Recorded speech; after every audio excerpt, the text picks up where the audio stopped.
has so much. Assalamualaikum warahmatullahi wabarakatuh. Perkenalkan, nama saya Resli Febriana Saputri dari Prodi PBSI Angkatan 2024. Saya akan membacakan cerpen yang berjudul Senyum Karyamin karya Ahmad Tohari. Si paruh udang kembali melintas cepat dengan suara menjajah.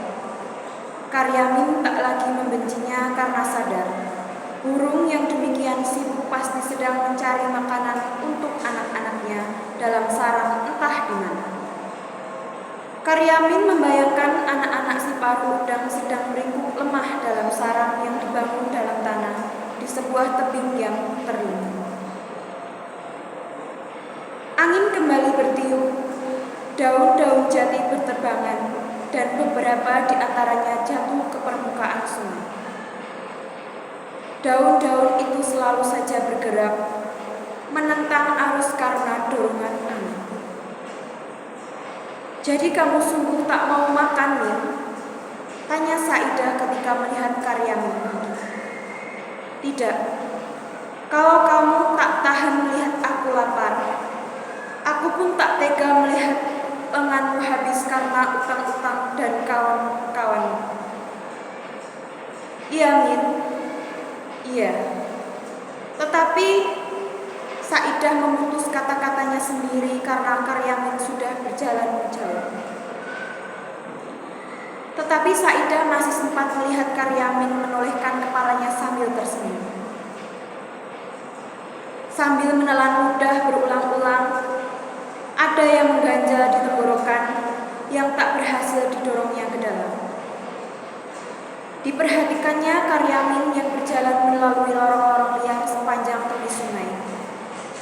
Kawan-kawan Karyamin menyeru-nyeru dengan segala macam seloroh capu. Tetapi Karyamin hanya sekali berhenti dan menoleh sambil melempar senyum. Sebelum naik meninggalkan pelantaran sungai, mata Karyamin menangkap sesuatu yang bergerak pada sebuah ranting yang menggantung di atas air. Oh, si paruh udang. Punggung biru mengkilap, dadanya putih bersih, dan paruhnya merah segar. Tiba-tiba burung itu menikung menyambar ikan kepala timah sehingga air berkecepak.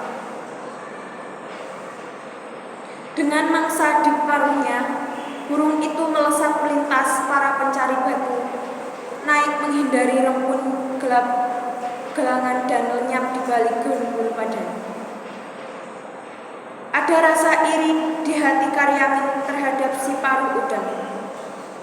Tetapi dia hanya bisa tersenyum sambil melihat dua keranjangnya yang kosong. Sesungguhnya Karyamin tidak tahu betul mengapa dia terus pulang. Di rumahnya tidak ada sesuatu buat mengusir suara keruyuk dari lambungnya. Istrinya juga tak perlu dikhawatirkan. Oh ya, Karyamin ingat bahwa istrinya memang layak dijadikan alasan buat pulang.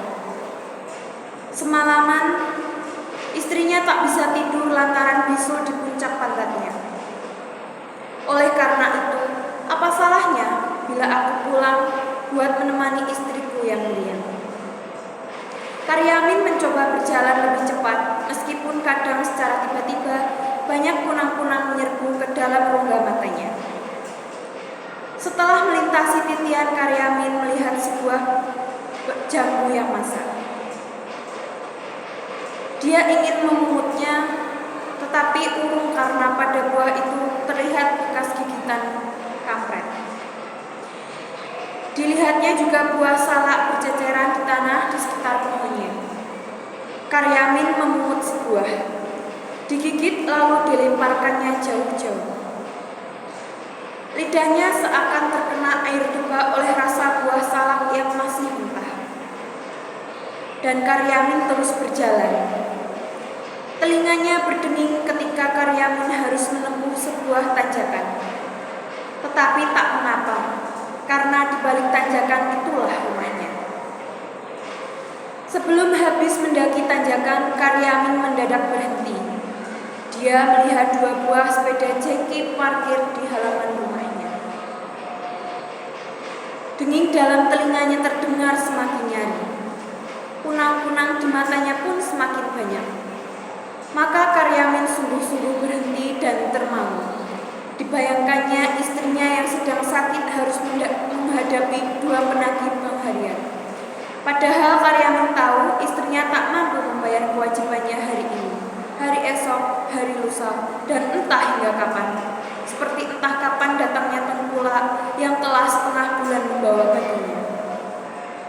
Masih dengan 1000 kunang-kunang di matanya, Karyamin mulai berpikir pada peluangnya dia pulang. Dia merasa pasti tak bisa menolong keadaan, atau setidaknya menolong istrinya yang sedang menghadapi 2 penagih bank harian. Maka pelan-pelan Karyamin membalikan badan, siap kembali turun.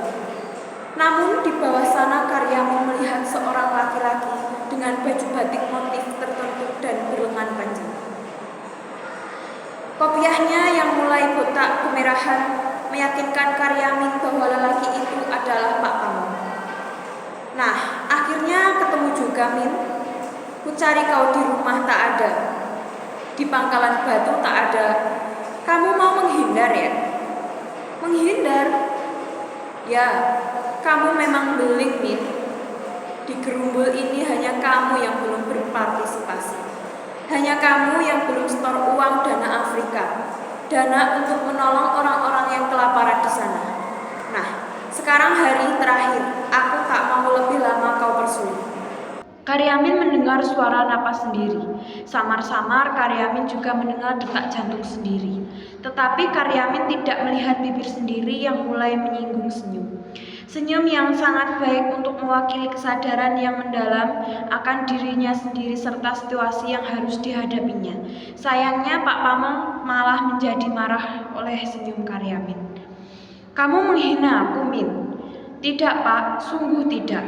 Kalau tidak, mengapa kamu tersenyum-senyum? Hayo cepat, mana iuranmu? Kali ini Karyamin tidak hanya tersenyum, melainkan tertawa keras-keras. Demikian keras sehingga mengundang 1000 lebah masuk ke telinganya. 1000 kunang masuk ke matanya.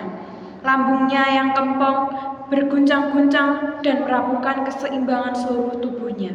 Ketika melihat tubuh Karyamin jatuh terguling ke lembah, Pak Pamong berusaha menahannya. Sayang, gagal.